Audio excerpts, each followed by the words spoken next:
और दूसरी बात, जिस दिन प्रधानमंत्री मोदी पद से हटे उस दिन भारत की अर्थव्यवस्था को कौन संभाल पाएगा, या भारत इसी अर्थव्यवस्था को लेकर कहीं डूब तो नहीं जाएगा? क्योंकि भारत के खजाने में इतना पैसा है कि बीते 11 वर्षों में राज्य दर राज्य, जिले दर जिले, इस देश के भीतर अलग अलग स्कीम, इस देश के भीतर लाभार्थी योजना, इस देश के भीतर अलग अलग योजनाओं के जरिए सीधे बैंक ट्रांसफर का पैसा, अगर सब कुछ मिलाते चले जाइएगा तो आपको हैरत होगी कि दुनिया के विकसित देशों के राष्ट्राध्यक्षों ने भी इतना पैसा बांटा नहीं होगा। इतना ज्यादा ये पैसा है, इतनी बड़ी ये रकम है। इस बढ़ते हुए पैसे में अलग अलग योजनाओं का जो ऐलान हो रहा है वह पूरा हो भी रहा है कि नहीं हो रहा है, या फिर इन सब से हटकर सब कुछ ठीक है, सब कुछ चल रहा है, आप कोई शक शुबा बिल्कुल ना रखें। यानी आरबीआई हमारे पास है जो नोट छापना जानता है, सरकार का एक खजाना है जिसमें दुनिया भर से कर्ज लेकर पैसा भरा जा सकता है। पैसा तो वाकई बहुत है। अब इसमें भारत की जनसंख्या को दोष मत दीजिएगा कि इतनी जनसंख्या को लेकर वह क्यों चल रहा है। पैसा देखिए, खजाना देखिए, योजनाओं की फहरिस्त देखिए, प्रधानमंत्री के बातों का जिक्र देखिए, और शायद यही वो वजह है कि प्रधानमंत्री इस देश के हर राज्य में घूमते रहते हैं।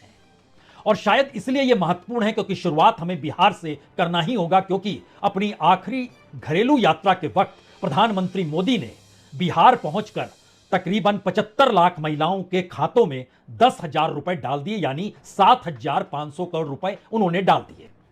और इसके साथ ही उन्होंने यह भी कहा कि जो मुख्यमंत्री महिला रोजगार योजना है उसमें 2 लाख रुपए कैश की मदद भी दी जाएगी, और यह मदद तकरीबन बिहार के 1.5 करोड़ महिलाओं को मिल जाएगी। तो एक क्षण के लिए आपको शायद अब याद आ रहा होगा कि बिहार से हमने शुरू इसलिए तो नहीं किया। 2015 में प्रधानमंत्री मोदी उस वक्त के विधानसभा चुनाव में जब ये ऐलान कर रहे थे कि कितना पैसा दें, तो उनकी जुबान ठहरी थी 1.25 लाख करोड़ पर। 1.25 लाख करोड़ 2015 में, और 2025 में शुरू में 3 लाख करोड़ रुपए प्रधानमंत्री महिला रोजगार योजना, सीधे बैंक ट्रांसफर 10-10 हजार रुपए, 7,500 करोड़ रुपया। 1 लाख करोड़ रुपए बिहार को हर बरस मिलते रहे योजनाओं के तहत, और बाकी पैसा अलग से मिलते चला गया। बिहार इस देश में सबसे निचली पायदान पर आर्थिक तौर पर खड़ा है। 50% से ज्यादा लोग गरीब हैं, रोजगार है नहीं, इंडस्ट्री है नहीं। लेकिन बिहार का जिक्र शुरू में हमने सिर्फ एक संकेत के तौर पर किया है। इसके आगे जब आप कदम रखेंगे तो हो सकता है आपके जहन में इस देश के तमाम राज्य आ रहे हो, लेकिन हमारी टीम तमाम राज्यों का अध्ययन कर पाने में सक्षम हो ही नहीं पाई। हम शुरू में कह देते हैं तकरीबन 15 से 18 राज्यों का अध्ययन किया गया। उसमें उत्तर प्रदेश है, राजस्थान है, मध्य प्रदेश है, छत्तीसगढ़ है, झारखंड है, वेस्ट बंगाल है, पंजाब है, उत्तराखंड है, हिमाचल प्रदेश है, जम्मू कश्मीर है, महाराष्ट्र है, गुजरात है, तेलंगाना है, गोवा है, आंध्र प्रदेश है। यानी 16-17 राज्यों के भीतर औसतन इन 11 वर्षों में हर बरस औसत रुपया जो गया है वो 90,000 करोड़ से, हर बरस 90,000 करोड़ से लेकर 1.5 लाख करोड़ तक की योजनाओं का ऐलान प्रधानमंत्री ने अपने तौर पर किया है। राज्य दर राज्य आप समझते चले जाइए तो 2 बातें जहन में आ गई। बिहार के भीतर हर बरस 1 लाख करोड़ रुपए, देश के दूसरे राज्यों में 90,000 करोड़ से लेकर 1.5 लाख करोड़ तक हर बरस राज्यों को अलग अलग तरीके से पैसे दिए जाना, और इन सब के बीच जो एक लंबी कतार केंद्र की योजनाओं की है उसमें इतना पैसा दिया गया है, या सरकार इतना पैसा उसके साथ बैंक डायरेक्ट बैंक ट्रांसफर का जो जोड़ देती है वह भी अद्भुत है।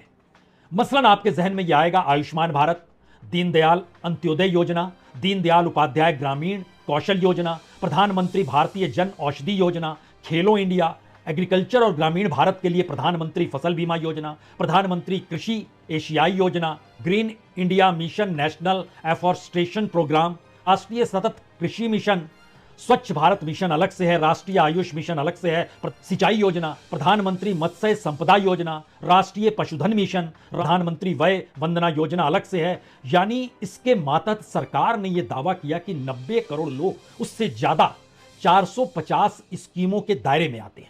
और जो बैंक ट्रांसफर की कहानी है वह उससे हटकर बिल्कुल अलग एक चलती है। मसलन किसान सम्मान निधि दे रहे थे तो 75,000 करोड़ रुपए हर साल बांट रहे थे, यानी तकरीबन 4.5 लाख करोड़ रुपए बांट चुके हैं। रकम दम रकम हमारी टीम जोड़ रही है, आप जोड़ने की बहुत कोशिश मत कीजिएगा। प्रधानमंत्री फसल बीमा योजना 2021 से 2026 तक लगभग 70,000 करोड़ रुपए, उससे पहले भी किए जाते थे। मसलन 2018-19 में किसानों को सरकार ने दावा किया लगभग 29,000 करोड़ रुपए दिए गए।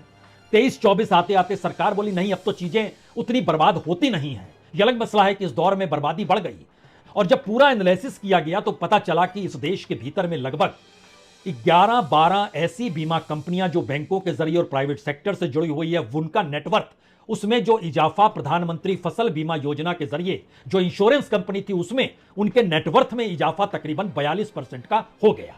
आयुष्मान भारत के तहत इस साल जो बजट बनाया गया उसमें कहा गया हम 9,406 करोड़ रुपए डाल रहे हैं। पिछली बरस से बहुत ज्यादा, लगभग दुगने से ज्यादा, क्योंकि पिछली बार 4,200 करोड़ डाले गए थे, उससे पिछले बरस 3,000 करोड़ रुपए डाले गए थे। लेकिन जानकारी दी गई कि लगभग 6 करोड़ वरिष्ठ नागरिकों को 5 साल हर साल का इलाज उन्होंने किया है। लेकिन उससे भी ज्यादा महत्वपूर्ण यह है कि इस देश में हर तीसरा चौथा व्यक्ति आयुष्मान भारत के तहत इलाज कराता है, क्योंकि सरकार का आंकड़ा 37 करोड़ का है। इतने कार्ड दिए जा चुके हैं, इतने कार्ड के जरिए इलाज चल रहा है, और यह करोड़ों की रकम जो है उसको भी कहीं जोड़ लीजिएगा। लेकिन सबसे बड़ा सदमा हो सकता है आपको लगे कि इस देश में लगभग 33 लाख करोड़ रुपए मुद्रा योजना के तहत बांटे गए। सारे खाते जब जोड़ते चले जाइएगा तो इन खातों की तादाद तकरीबन 50 करोड़ पार कर जाएगी, और इन 50 करोड़ लोगों को 33 लाख करोड़ रुपए बांटे गए। यह आंकड़ा खुद सरकार की वेबसाइट पर है, देख सकते हैं आप। यानी आपके सामने अब खजाने में से निकाले गए करोड़ों अरबों रुपए के दो आंकड़े सामने आ गए। पहला आंकड़ा तो ये, प्रधानमंत्री ने जिन जिन राज्यों की भी यात्रा जब जब भी की उसका भी हम आपको बतलाएंगे, लेकिन जो भी यात्राएं की उसमें 90,000 से लेकर 1.5 लाख करोड़ तक हर राज्य को दिए हैं हर बरस।